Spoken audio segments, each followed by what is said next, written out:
Oraya yaya geçmeler lazım. Kontrol noktası olduğu için. O mikat bölgesini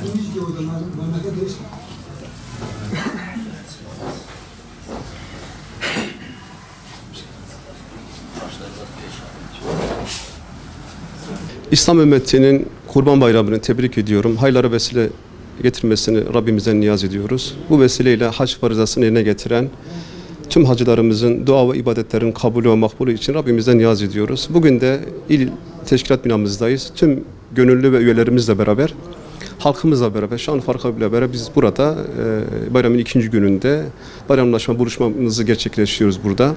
Dün de kurbanlarımızı kestik. Hasta ve yaşlı olan halkımızın ziyaretlerinden bulunduk. Bugün de bu vesileyle buradayız.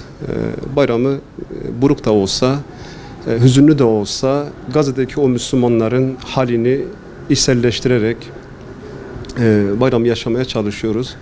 Rabbim bu vesileyle bu bayramı dünyadaki tüm mazlumların özgürlüğüne, özellikle de Gazze'deki Müslüman kardeşlerimizin azade olmasına, kurtuluşuna vesile olmasını diliyorum ben.